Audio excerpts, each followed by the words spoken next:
저는 남편이랑 결혼을 하고 난 뒤에 제 인생이 완전히 바뀌어 버렸다고 해도 과언이 아닐 만큼 전혀 다른 삶을 살게 되었어요. 그 전까지는 저에게 이런 능력이 있을 거라는 생각도 하지 못했고, 저는 그저 남편을 서포트하면서 살면 된다고 생각하고 있었는데, 저에게도 잘하는 게 있더라고요. 전 사실 원래 남편이 운영하던 이탈리아 레스토랑의 종업원으로 일을 하고 있었어요. 한마디로 가게에서 일을 하다가 눈이 맞아서 사내 연애를 하고 결혼까지 하게 되었다 이 말입니다. 남편이랑 연애를 하고 있을 때 저희 둘은 잘 숨기고 있었다고 생각을 했는데, 글쎄 동네 길고양이들까지도 전부 다 저희가 연애하는 걸 알았다고 하더라고요. 세상에 얼마나 웃기던지 직원들이랑 정말 잘 지내면서 호황하는 가게를 구설 수 없이 잘 운영하고 있었는데 아주 무시무시한 일이 터졌어요. 세상을 떠들썩하게 만들었던 역병이 전 세계로 퍼지게 되면서 대한민국이라는 나라도 피할 수 없게 되어버렸죠. 아시다시피 그 역병이 처음 돌기 시작했을 때 사람들이 집 밖으로 나가지도 않을 만큼 어마어마한 사태가 벌어졌었잖아요. 외식은 물론이고 회사에 나가는 것조차 벌벌 떨었던 시기였었죠. 마트에 남아있는 물건이 없을 정도로 택배 대란이 일어날 만큼 다들 집에 꽁꽁 숨어버렸죠.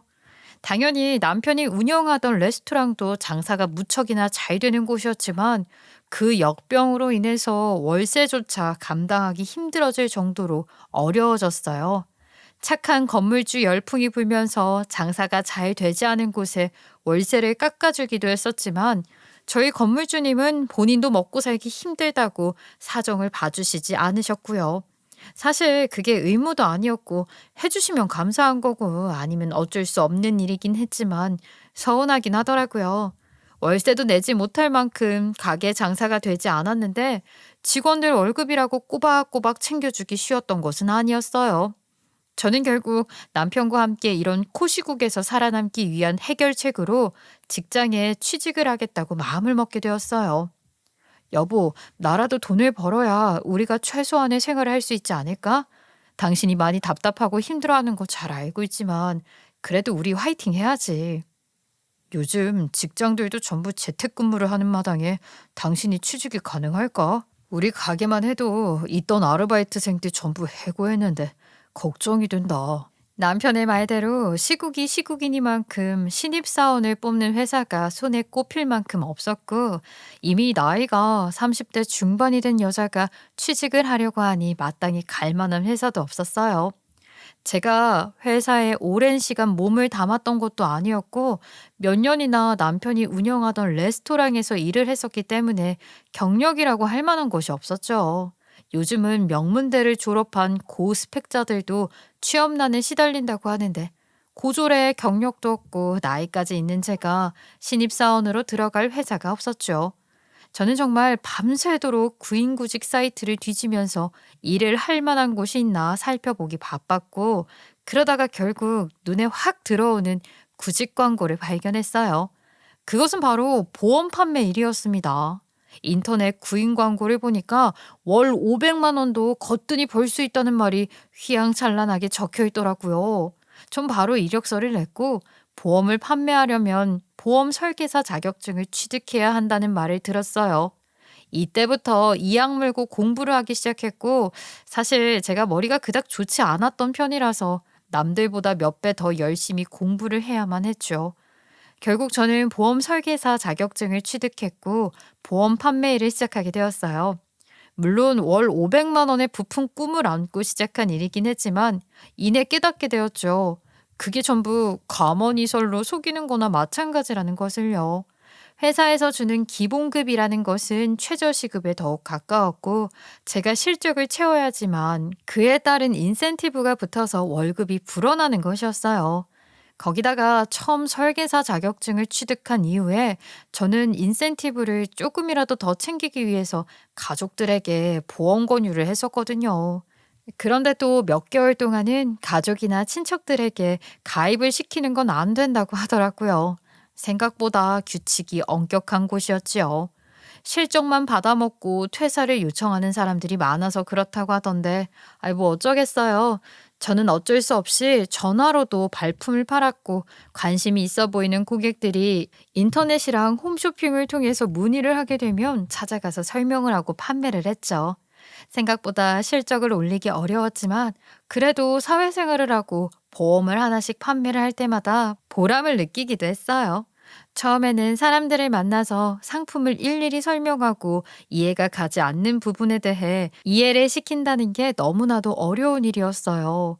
보험회사에서 가지고 있는 상품이 한두 가지도 아니었고, 고객들이 원하는 모든 조건을 만족시킬 만한 상품이 존재하지도 않았고요. 이리저리 특약으로 가입을 시키게 되면 내야 할 보험료가 매달 눈덩이처럼 불어나게 되니까 다들 꺼려하기도 했고요. 하지만 사람은 적응하는 동물이라고 하잖아요. 저는 점점 재미를 느끼게 되었고요. 적응도 하게 되었어요. 저는 남편이 가게에서 떠안게 되는 손해를 조금이라도 메꿔보려고 열심히 일을 하게 되었어요.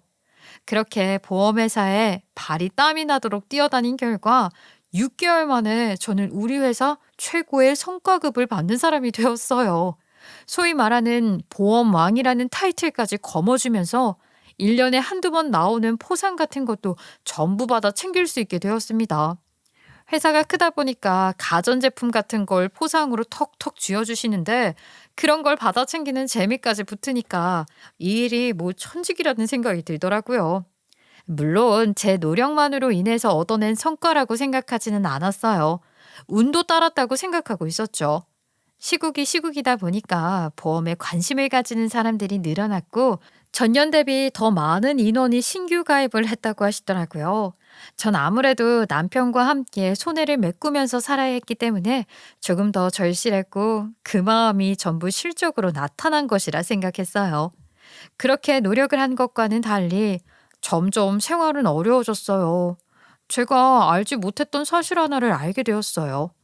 남편이 글쎄 가게 운영이 어려워지자 큰돈을 대출받았었고 그 돈으로 여태 우리 부부가 먹고 산 것은 물론이고 직원들 월급까지 지급했었다는 사실을 알게 된 것이었죠. 그래도 남편이 장사가 어느 정도는 되어서 가게를 유지하고 있었던 것이라 생각했었는데 대출을 받았던 돈으로 돌려막기를 하고 있었던 거예요. 대출을 받았다는 사실을 왜 그동안 비밀로 했었던 거야? 나한테 솔직하게 말을 해줬으면 이자가 이렇게 불어나기 전에 어떻게든 해결을 했을 텐데. 미안해. 사정이 금방 좋아질 거라고 생각하고 역병이 터지고 얼마 지나지 않아서 받았던 대출이었어. 이렇게 긴 시간 고통받을 줄 몰랐지. 집합금지라도 풀렸더라면 참 좋았을 텐데 내가 생각이 짧았어. 이렇게 가게 사정이 힘들었으면 양가의 도움이라도 청해볼 걸 그랬어. 그래도 우리 생활비는 내가 벌고 있으니까 일단 걱정은 하지 마. 지금 벌써 환자도 줄어들고 있고 곧 백신 접종도 한다고 하니까 우리 힘내서 버텨보자.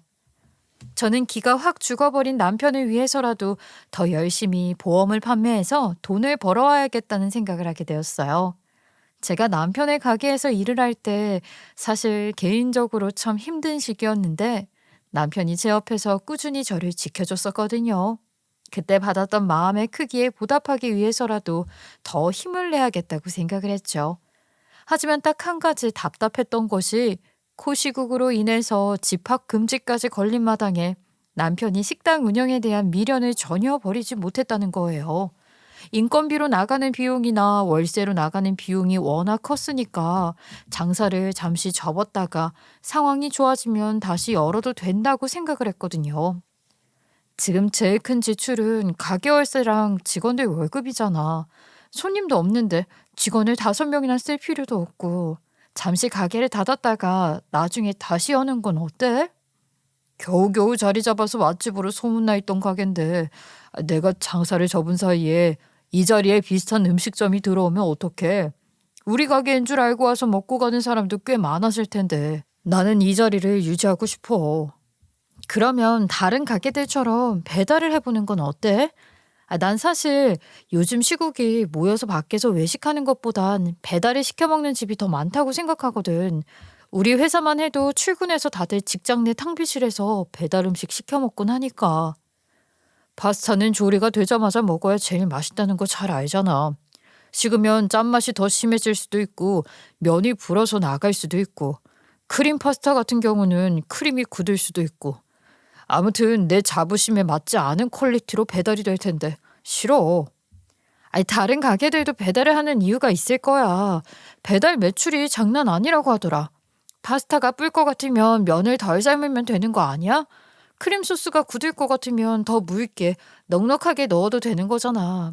우리 방법을 생각해 보자.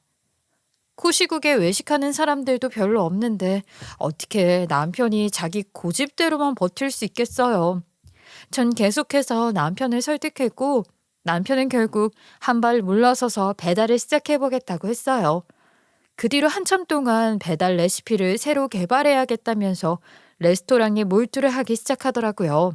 장사가 되지 않아서 의지를 팍 잃어버렸었던 남편이 다시 한번 힘을 내서 메뉴를 개발하고 레시피를 수정하는 걸 보니 저도 괜히 뿌듯해지더라고요. 남편은 음식을 만들어 퇴근하는 저에게 가져다 주면서 맛을 보라고 했고 둘 다 머리를 싸매고 고민 끝에 메뉴를 만들었어요. 이거는 면이 딱 좋은 것 같아. 지난번에는 살짝 딱딱한 느낌이었는데 이번 거는 아주 알맞게 익은 느낌이 든달까? 크림 소스 농도도 좋은 것 같아. 딱 50초 덜 삶았더니 이런 식감이 나더라고. 좋아. 내가 주변 가게들 물어보니까 전부 배달로 매출을 낸다고 하더라. 우리 가게는 단골 손님들도 많았었으니까 배달 시작하면 주문도 많이 들어올 것 같아. 평소에 동네 맛집으로 분위기 좋은 레스토랑에 손꼽히던 가게였기 때문에 배달을 시작하자마자 주문이 많이 들어오게 되었어요. 물론 거리에 따라서 파스타가 푹 퍼져버리는 일도 생기긴 했지만 시행착오를 안 거치고 어떻게 처음부터 완벽할 수가 있겠어요? 더군다나 제가 제 몫을 당당하게 해내며 생활비를 벌어오고 있었기 때문에 남편은 마음의 짐을 조금 내려놓고 배달 일에 집중을 할 수 있었죠. 거리에 따라 파스타 면 삶는 시간을 바꾸기도 하고 이리저리 연구를 한 끝에 별점이 5점만 수두룩하게 쌓이는 배달 맛집으로도 인정을 받았어요. 남편은 저에게 늘 고마워했고 저도 역병이 도는 그 시간 동안 포기하지 않고 버텨준 남편에게 고마워했어요. 무슨 문제가 있어서 사연을 올렸냐 싶으실 텐데 이쯤에서 본격적으로 저희 시댁 이야기를 해보도록 할게요. 저희 시어머니는 아들 부심이 정말로 대단한 사람이었어요. 보통 그 나이대 사람들이 죄다 그렇다고는 하지만 우리 시어머니는 유독 유별난 사람이었죠.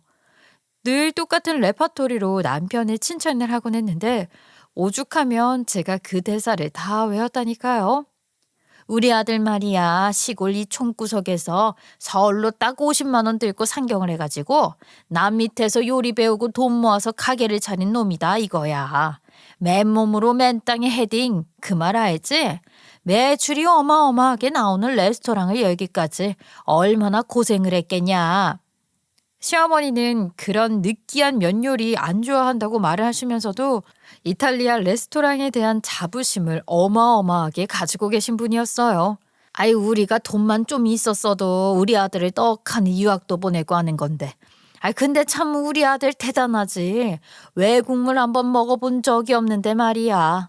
그 어떤 사람들보다 외국 음식에 소질이 있으니 이게 바로 재능 아니겠냐. 남들과는 시작 출발 지점부터가 다른 거지.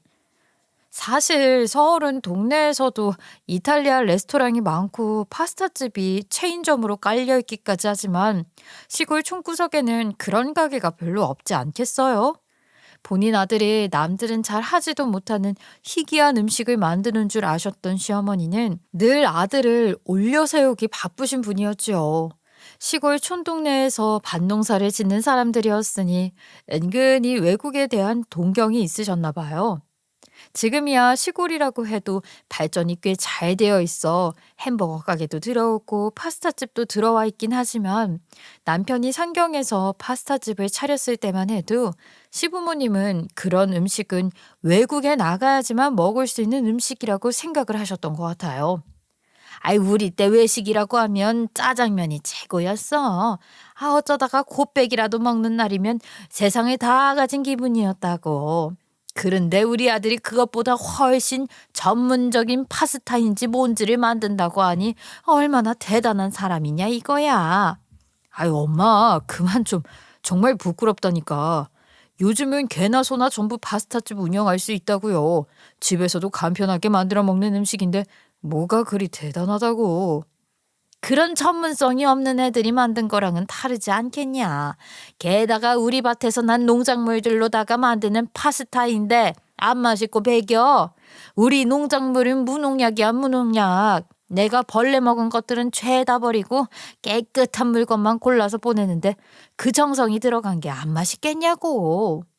시어머니는 본인 밭에서 난 채소들을 전부 남편에게 보내며 스스로 제대로 된 뒷바라지를 하고 있다고 생각하셨어요. 하지만 파스타에 들어가는 채소라 해봐야 한정되어 있지 않겠어요?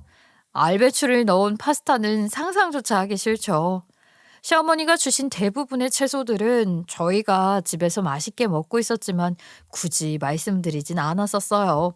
게다가 우리 시아버지는 별 말씀이 없으신 반면에 시어머니는 저랑 남편이 처음 결혼을 한다고 했을 때부터 별로 탐탁지 않아 하셨었어요.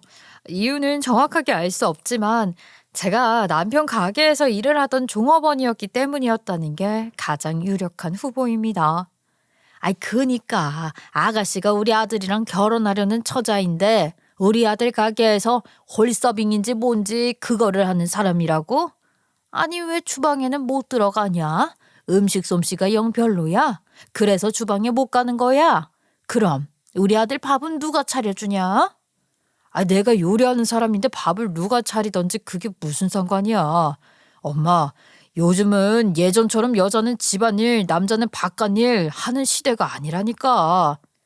우리 때는 말이야, 남자가 주방에 들어가면 달려있는 것도 떨어진다고 했었어.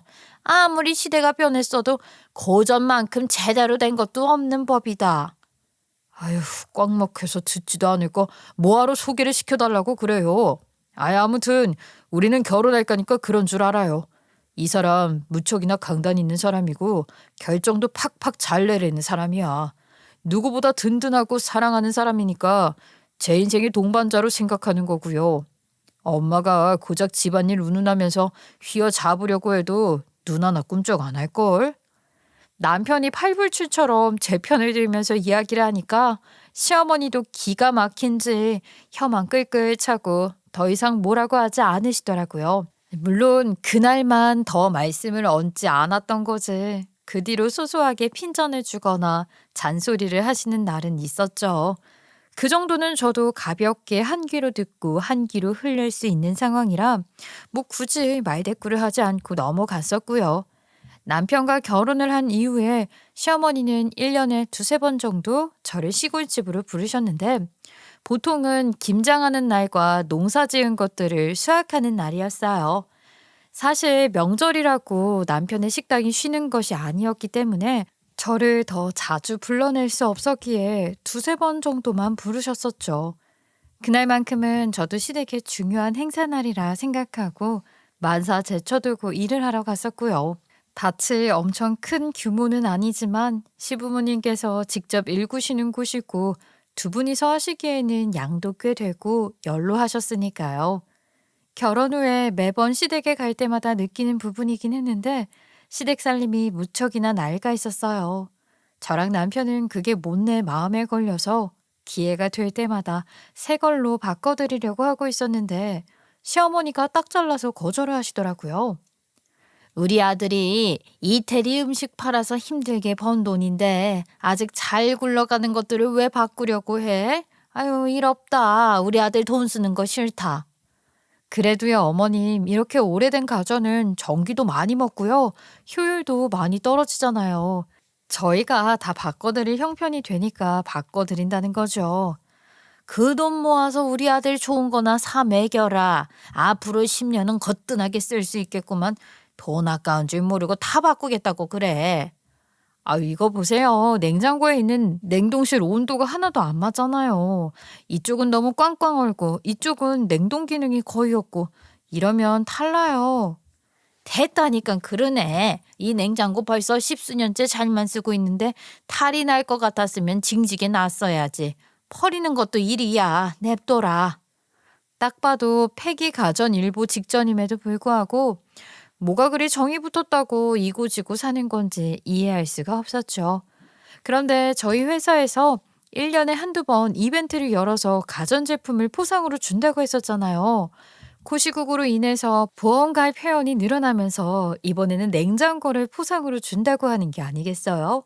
그것도 얼음이 나오는 냉장고를요. 저는 이때다 싶어서 그동안 아껴두었던 친구들에게 전화를 돌리며 보험을 팔기 시작했어요.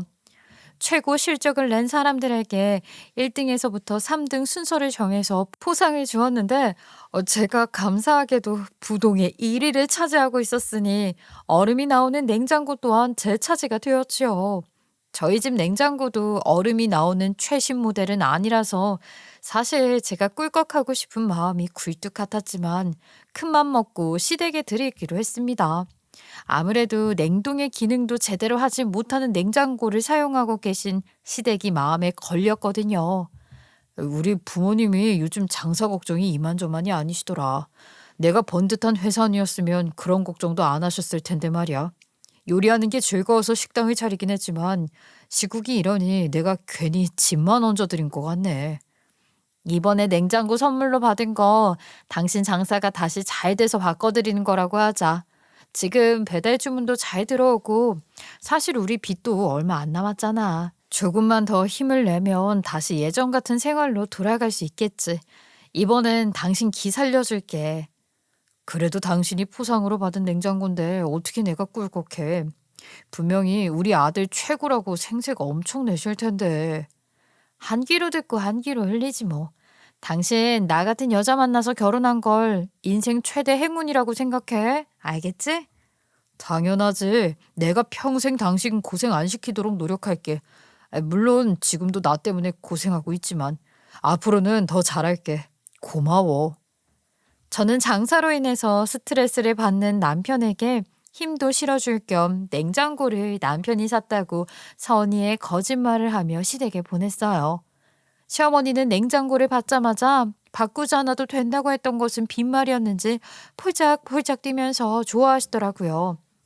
아이고, 역시 우리 아들이 최고다. 우리 아들 돈 쓰는 거 아까워 죽겠지만 새 냉장고를 받으니 기분이 좋긴 좋구나. 어차피 이런 건 환불도 안 된다면서 이왕 사준 거 내가 최고로 아끼면서 써보마. 우리 아들이 외국 음식 팔면서 돈도 잘 버니 이런 것도 선물해주고. 아유, 아주 멋쟁이다, 멋쟁이야.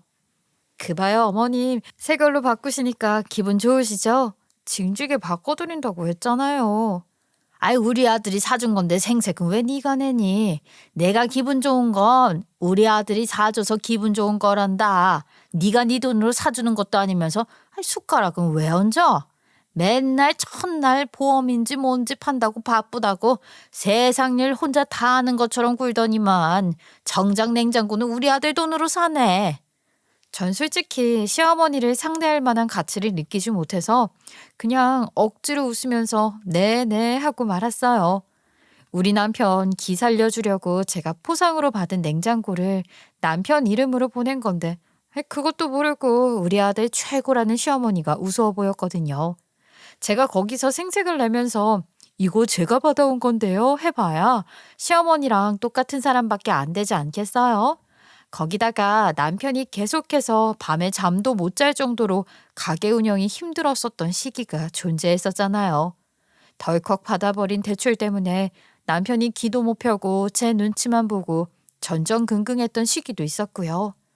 대출 빚을 잘 갚아나가고 있다고 해도 남편이 어려운 상황이라는 걸 시댁에서 알아봐야 시부모님 걱정만 늘어나고 저한테 잔소리만 더 할 것 같았거든요. 뻔하지 않나요? 여자가 내조를 잘해야 남편 기가 사는 거다 하면서 저한테 아들 걱정 늘어놓으실 모습이요. 저는 잘 사는 모습을 어떻게든 보여드리고 인정받고 싶은 마음에 냉장고를 남편의 이름으로 보낸 것이었어요. 그러던 어느 날 사건이 일어나게 되었지요. 그날도 어김없이 수학철에 시골에 가서 밭일을 하던 중이었어요. 시어머니가 틈틈이 농작물들을 수확하고 있긴 했지만 제가 내려가는 날에는 유독 일손이 급하고 바쁜 날 중 하나였어요.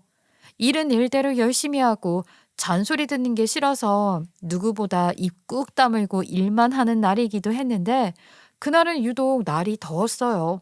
문득 찬물 한 잔 생각이 절실하던 와중에 시댁에 얼음이 나오는 냉장고가 있다는 사실을 깨닫고는 벌떡 일어났지요. 아유, 아직 딸기 많은데 왜 벌써 일어나냐? 이래서 젊은 애들은 일손머리가 부족하다는 말이 나오는 게야. 시어머니가 뒤에서 꿍시렁거리는데 찬물 생각이 절실해서 잠깐만요 하고 말을 끊고는 시댁으로 달려가서 얼음물을 따랐어요. 시원하게 한 잔 마시니까 정말 극락이 따로 없더라고요. 저만 먹기는 좀 그러니까 시어머니가 드실 물도 한 잔 따라서 다시 밭으로 나갔지요. 어머님, 시원하게 물 한 잔 드시고 일하셔요. 확실히 냉장고 바꾸니까 너무 좋네요. 그러면서 물잔을 내미는데 시어머니 얼굴이 울그락불그락해져서는 저에게 성큼성큼 다가오시더라고요. 그러더니 제가 피할 틈도 없이 제 멱살을 잡고 갑자기 논두렁으로 저를 확 밀치는 게 아니겠어요. 논두렁 다들 아시죠? 밭이 밑으로 꺼져 있는 형태잖아요. 뒤로 밀리면서 그대로 경사면을 뒤로 나자빠져서 구르게 되었어요. 저희 시어머니가 또 여자치고는 등발이 상당히 좋은 사람이거든요. 키가요 168이고 몸무게가 70kg인 사람이에요. 밭일도 열심히 하고 틈틈이 동네 사람들이랑 운동도 열심히 하시는 분이라 그런지 근육량이 상당히 있는 우람한 스타일이란 말입니다. 저는 키 153에 몸무게가 46kg밖에 나가지 않는 요즘 초등학생들 체형이나 다름없고요. 그러니 제가 시어머니의 힘에 밀려서 나뒹군인 건 당연한 일이었죠. 힘에서부터 차이가 확실하게 났으니까요. 논두렁에 냅다 던져지는데 물기가 찰박하게 있어서 그 질퍽한 땅으로 고꾸라지고 말았죠. 정말 그 순간에는 저에게 무슨 일이 일어난 건지 머릿속이 새하얗게 변해서 아무런 생각도 들지 않았어요. 전 무슨 마른 하늘에 날벼락을 맞은 것 같았죠. 시어머니가 치매에 걸렸나 싶었다니까요. 갑자기 저를 내동댕이 쳤으니까요. 제가 멍하니 흙투성이가 되어서 시어머니를 올려다보고 있으니 시어머니가 성질을 부리면서 말을 하더라고요. 야, 우리 아들이 힘들게 번 돈으로 사다 준 냉장고 아까워서 제대로 쓰지도 못하고 있는데 네가 한 일이 뭐가 있다고 감히 얼음을 빼다 마셔. 그 얼음 만드는 물은 어디서 나오는 거야? 네가 수도세를 낼 거야? 그 얼음 하나가 얼마짜린 줄 알아? 나랑 니네 시애비도 아까워서 그 버튼 한번 제대로 못 눌러봤는데 그걸 네가 감히 빼먹어?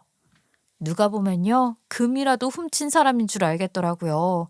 그 얼음 한 조각이 얼마나 한다고 고작 그런 걸로 며느리를 논두렁에 패대기 친단 말입니까?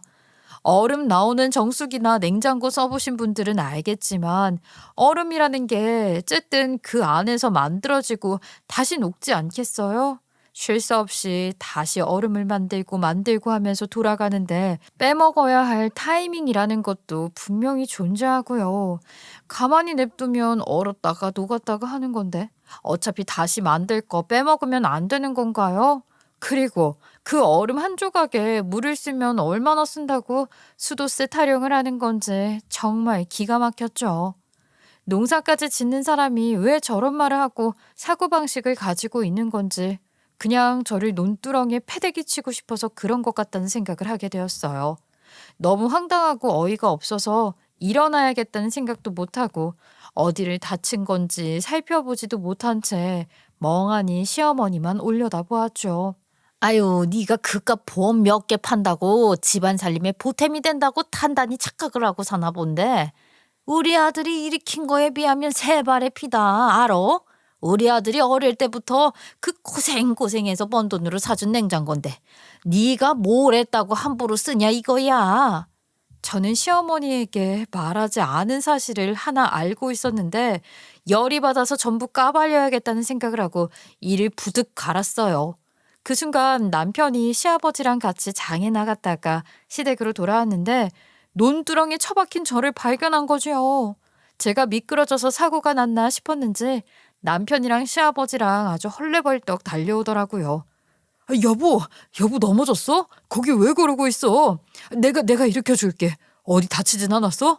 기다려봐. 내가 지금 내려갈게. 어딜 내려간다고 그래. 여기 흙이 물 먹어서 얼마나 질퍽거리는데 다치니까 가만히 있어. 우리 마누라가 다쳤을지도 모르는데 보고만 있어? 아이, 엄마는 장화도 신었으면 내려가서 도와줄 생각을 해야지. 왜 보고만 있어? 남편은 저를 일으켜주려 내려오려고 하고 시어머니는 그 뒤에서 남편의 옷자락을 붙잡으며 그러지 말라고 위험하다고 뜯어말리고 있었어요. 웃기지 않아요? 저는 그 위험한 논두렁으로 냅다 던져놓고는 아들은 걸어 내려가지도 못하게 하는 꼴이 참으로 어이가 없더라고요. 아, 내가 냅다 꽂았다 그래. 내가 며느리 저기로 처박았어. 네가 사준 냉장고 아까운 줄도 모르고 막 쓰길래 열받아서 그랬다. 그 말에 남편이고 시아버지고 얼굴이 경악으로 물들더라고요. 엄마 미쳤어? 이 사람이 어떤 사람인데 누군지나 알고 이러는 거야.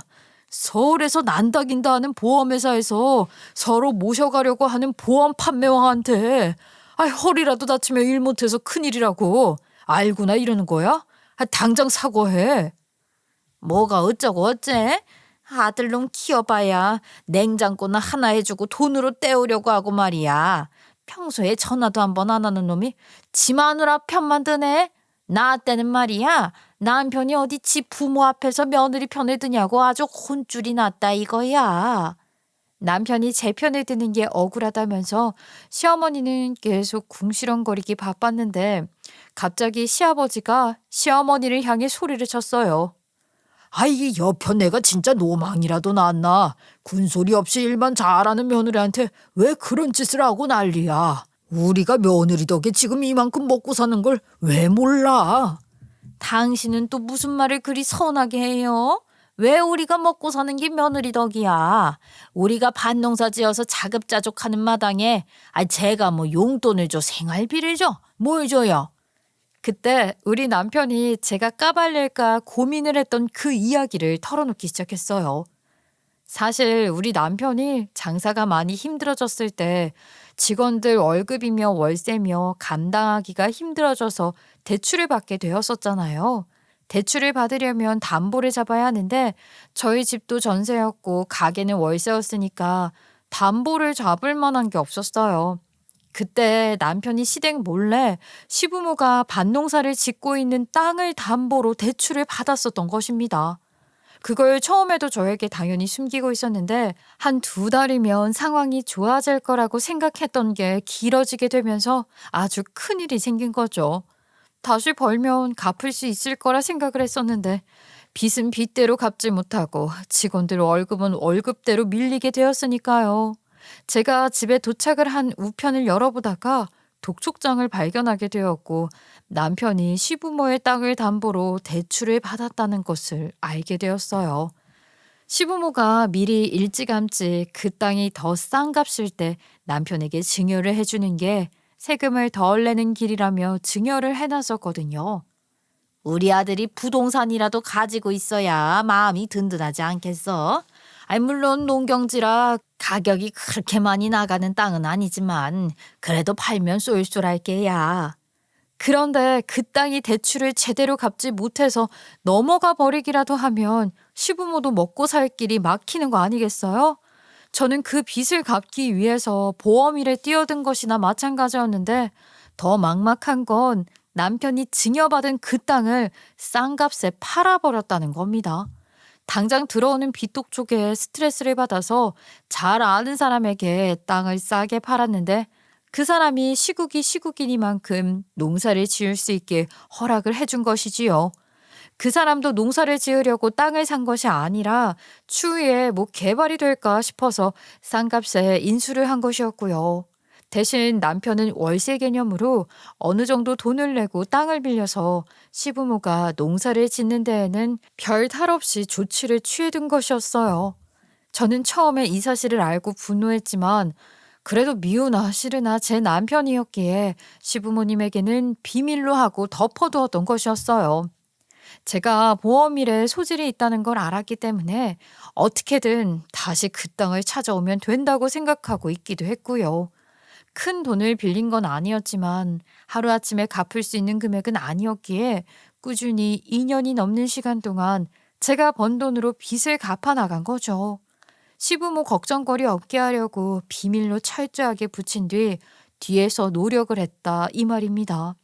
빚이 거의 남지 않은 시점에 더 이상 밭을 판 것을 비밀로 할 수 없었던 남편이 시아버지랑 장을 보러 갔다가 끙끙 앓던 속을 전부 털어놨나 보더라고요.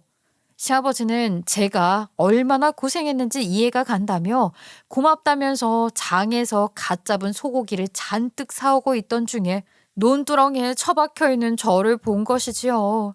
거기다가 시어머니는 아무것도 모르고 당당하게 자기가 한 짓이라고 소리치는 것까지 들었던 것이고요. 집안을 어떻게든 일으켜보겠다고. 밤이고 낮이고 보험팔로 다닌 며느리에게 무슨 불만이 그리 많아서 이런 일까지 치냐 이 말이야. 며느리 아니었으면 우리 아들 지금 서울역에서 손가락 빨고 노숙하고 있었을지도 모르는 일인데. 아니, 밭을 팔았다고? 이 저 미친놈이? 그리고 나라고 이 사정을 알았었겠어. 몰랐으니까 그런 거지. 내가 알았으면 왜 패대기를 치겠냐고. 아주 당신이고 자식이고 할 거 없이 나를 나쁜 사람으로 몰아가는데 그럼 미리미리 말을 했어야지. 엄마, 아무리 몰랐어도 밭일을 도와주겠다고 온 사람한테 이게 무슨 폐악질이냐고. 세상 악덕업주들도 엄마처럼은 행동 안 해. 목말라서 얼음물 한 잔 빼마셨다고. 그 논두렁이 사람을 처박는 게 말이나 되는 소리야? 엄마한테 너무나도 실망했고 엄마 얼굴도 보고 싶지 않아. 정말 해도 너무하네요. 뭐야? 널 낳아준 엄마한테 실망이 뭐가 어쩌고 어째. 아휴, 정말 내 속이 시커멓게 다 타들어간다. 다 타들어가. 내가 이런 소리 듣겠다고 널 낳은 줄 알아? 사과를 해도 모자랄 판에 자기 할 말만 고집 부리면서 우기는 엄마가 정말 싫다고. 이 사람이 어떤 사람인 줄 알아? 내가 힘들어서 모든 걸 날려먹었을 때 끝까지 도망가지 않고 내 옆에 있어준 사람이라고. 내 장사가 다시 잘 되게 옆에서 지지해주고 응원해준 사람이라고. 이 사람 아니었으면 내가 배달 일도 안 했어. 옆에서 조언 몇 마디 해준 게 끝 아니냐? 그건 나도 할 수 있다. 고생은 우리 아들이 다 했지 며느리가 한 게 뭐가 있어. 배달하라고 몇 마디 얹은 거 그거는 아무나 다 할 수 있는 일이야. 시어머니는 끝까지 자기 잘못을 인정하지 않으면서 은근히 시아버지 눈치를 보며 우물쭈물 제 탓을 했어요. 저는 그런 시어머니의 뻔뻔한 작태에 할 말을 잃었고 남편은 씩씩거리고 있었으며 시아버지는 시어머니를 노려보고 있었어요. 다들 아주 나를 쥐잡아 먹을 듯이 쳐다보는데 내가 뭘 그리 큰 실수를 저질렀다고 그러는 거야. 그냥 내가 툭 한 번 친 거야. 당신이 몸집이 2배인데 툭 한 번 치면 당연히 날아가지. 며느리가 힘이 있으면 얼마나 있겠어. 딱 봐도 비리비리하게 생겼잖아. 그러면 뭐 나는 장군감이에요? 무슨 말을 자꾸 그렇게 해. 내가 이러니까 며느리한테 더 적대감을 느끼는 거지. 딱 봐도 장군감이구만. 뭔 소리야. 당신은 쓰잘데기 없는 거에 너무 집착을 해. 예쁜 짓을 하면 예쁘다고 해주면 되지. 뭘 그렇게 못 잡아먹어서 안달이 났는지. 당신 나이가 지금 몇인데 어른 같은 모습은 하나도 안 보여주고 애처럼 굴어. 시어머님은 입을 삐죽이면서 아무 말도 하지 못하고 있었죠. 남편이 저를 일으키겠다고 논두렁에 내려와서 손을 내밀었는데 제가 허리가 나간 건지 뭔지 너무 아파서 일어나지를 못하겠더라고요. 남편이 발을 동동 구르면서 저를 업겠다고 등을 보여줬어요. 당장 병원이라도 가봐야 하는 거 아니야? 뼈를 다쳤으면 어떡해. 일단 오늘은 병원 문도 다 닫았겠다. 집에 들어가서 찜질이라도 좀 하자. 업혀봐. 아이고 정말 가지가지 한다. 지 어리도 나가려고 저걸 얻겠다고 하네. 여기 경사면이 얼마나 가파른데 쟤를 얻고 어떻게 올라오겠다는 거야. 이 사람이 정말 며느리 체구를 봐라. 바람 불면 날아가겠구만. 저만한 사람도 못 업으면 그게 남자야? 그러면서 시아버지가 시어머니를 툭 하고 쳤는데 아들 내려다본다고 경사면 끝에 아슬아슬하게 서 있던 시어머니가 균형을 잃고 앞으로 확 쏠린 거예요. 어떻게든 넘어지지 않겠다고 발을 구르다가 그만 앞으로 휙 나자빠져서 논두렁에 저처럼 자빠지게 된 거죠. 시아버지가 일부러 친 것 같다는 느낌을 지울 수가 없어서 솔직히 저는 속으로 엄청 웃음이 터져 나왔어요. 하지만 시어머니가 자빠진 채로 아파 죽겠다고 난리를 치는 통에 속 시원하게 웃을 수는 없었죠. 아이고 아이고 이 사람아 나를 밀기는 왜 밀어? 나 죽네 나 죽어. 허리 아이고 아이고 허리 아작난 것 같다. 허리 아프다고. 뭘 그리 죽는 소리를 하고 있어. 고장 나둥그러 놓고. 당장 올라와. 아니 당신이라도 나를 업어야 하는 거 아니요? 예, 너는 뭘 그리 보고만 있니? 당장 일으켜 주던가 해야지. 남편에게 업히려고 준비 중이던 저를 보면서 손을 내미는데 제가 왜 손을 잡아줘야 하나 싶더라고요. 어머님, 똑같이 빠져보시니까 기분이 어떠세요? 아주 더럽죠? 다들 어서 나와. 흙을 잔뜩 묻혀서는 빨리 씻고들 와. 집에 가서 소고기나 구워 먹고 허리찜질도 한번 하고 그러고 서울로 가라. 우리 며느리가 비 갚느라 고생했으니 내 오늘만큼은 소고기 잔뜩 구워서 대령하마. 제가 씻고 나와서 등에 파스를 붙이고 나니까 시아버지가 정말로 소고기를 굽고 계시더라고요. 마당에 불까지 피워서 구워주시는데 잘 익은 고기가 보이는 족족 제 앞에다가 고기를 놔주시더라고요. 시어머니가 먹으려고 한 점 집으면 두세 점씩 집어서 제 앞에 놔주시는데 시어머니가 입을 삐죽이면서 궁시렁거리더라고요. 순간 혼잣말로 궁시렁거리다가 뭔가가 문득 생각이 났는지 저에게 들으라는 식으로 그러시는 겁니다. 아주 그깟 푼돈으로 빚 좀 갚는데 도움됐다고 귀족 대접을 받네. 아니 그러고 보니까 우리 아들한테 예전에 물려준 우리 밭 있잖소. 그 밭 팔면 대출빚 갚고도 넉넉하게 남겠구만. 그 물려준 땅이나 팔아버리지. 이 놓친 애들도 농사 안 짓고 편하게 살게. 그거 갖다 팔면 저 여우 같은 며느리 도움 안 받아도 되고 어깨도 펴고 살겠구만. 왜 그렇게 책 잡혀서 살고 있는지 몰라 정말. 어머님 아직 모르셨어요? 그 땅이요 이미 아드님께서 징지게 팔아먹었어요. 어머님 농사 짓고 사시는 거 월세 내면서 사용 중인 거라고요. 그 말에 시어머니가 입을 떡 벌리더라고요. 아주 입으로 망하려고 작정을 했어. 그나마 며느리 덕에 먹고 산 거라고 내가 몇 번을 말해. 그리고 그 월세도 내년부터는 내지 마라. 이번 농작물만 전부 수확하고 나면 우리도 농사 짓고 알아서 소일거리 하면서 살 테니까 말이야. 그게 한두 푼이냐. 아니 그 땅을 누구 허락 없이 팔았다는 거야. 진짜 이놈이 미친 거 아니야. 지 부모한테 말도 안 하고 부모 땅을 팔아치워. 10초 전에는 팔아버리라고 해놓고 이건 또 무슨 소리야. 제발 정신 좀 차리고 살아. 시어머니는 입맛이 뚝 떨어졌는지 갑자기 젓가락을 탁 내려놓고 방에 들어가 머리를 싸매고 누워서 끙끙 앓는 소리를 내더라고요. 저한테 지랄했던 것들이 있으니까 아들을 좁힐 수도 없고 망감이 교차했겠죠. 남편이 그런 시어머니의 속을 한 번 더 뒤집어 버렸어요. 어차피 아빠도 이번 농사만 끝나면 다 접으신다고 하셨으니까 앞으로 일손 부족하다고 우리 마누라 부릴 생각하지 마세요. 이제 얼마 안 남았잖아. 시어머니는 땅 팔아버린 자기 아들이 미워 죽겠지만 제 눈치를 보느라 시부 눈치를 보느라 아무 소리도 못하고 눈만 부라리더라고요. 내가 아주 더러워서 니네 부부 안 부른다. 오지마. 2번 다시는 올 생각도 하지마. 아주 둘 다 꼴도 보기 싫으니까. 휴가까지 쓰고 일을 하러 간 것이었는데 하루아침에 집에 돌아오게 됐죠 뭐. 허리가 아파서 다음날 병원에 다녀오긴 했는데 다행히 뼈가 다친 것은 아니었고 근육이 조금 놀란 거라고 하더라고요.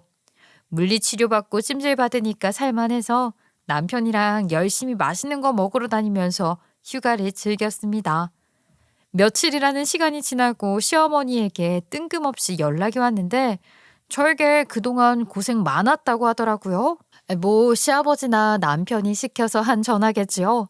그래도 이 집안에 제가 없으면 안 된다는 것을 깨달은 건지 뭔지 갑자기 시아버지랑 남편 흉을 보더라고요. 내가 그동안 너한테 모질게 굴었던 거 사과하마. 그래도 집안에 여자들끼리 뭉쳐야지. 여자들 없으면 굴러가지도 않아. 이 집 남자들이 다 그렇다니까. 너나 나나 이 집에 시집 와서 이게 무슨 고생이냐. 나도 이 집으로 시집 온 이후에 아주 쎄빠지게 농사만 짓고 산 거 알잖냐. 내가 이제부터 네 편 해줄 테니까 우리 앞으로 잘 지내보자. 아이, 그동안 수고 많았어. 전 대충 네네 알겠습니다 하고 대답을 하긴 했지만 그 뒤로도 시어머니는 눈치가 보이는지 저에게 함부로 하지 못하는 것은 물론이고 불러내지도 못하더라고요.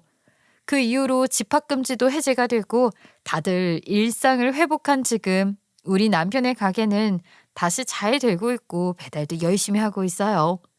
저도 그동안 저희 부부가 까먹었었던 돈을 메꾸기 위해 열심히 일을 하고 있고요. 여전히 보험왕 자리도 차지하고 있답니다. 시어머니랑은 화해 아닌 화해를 한 이후에도 1년이라는 시간을 얼굴도 보지 않고 간간히 통화만 하면서 지내고 있었는데 많이 답답하셨나 보더라고요. 최근에 제대로 사과를 하고 싶으신 건지 뭔지 동네 시골 사람들에게 보험 설명 좀 해줄 수 있냐고 연락이 왔더라고요. 저에게 직접 내려와서 설명 좀 해달라고 하시는데 이참에 얼굴이나 보자는 소리겠죠. 저도 더 이상 내빼는 건 아니다 싶어서 남편이랑 내려가겠다고 했어요. 다음 주에 뵙기로 했는데 이번에는 제대로 며느리 대접 받을 수 있겠죠? 앞으로는 서로 삐걱거림 없이 잘 지내보고 싶은 마음이랍니다. 여러분들도 저와 같은 일 겪지 마시고 지혜롭고 현명한 고부사이 되시길 바라며 항상 건강 잘 챙기시고 제 이야기 끝까지 함께 해주셔서 감사합니다.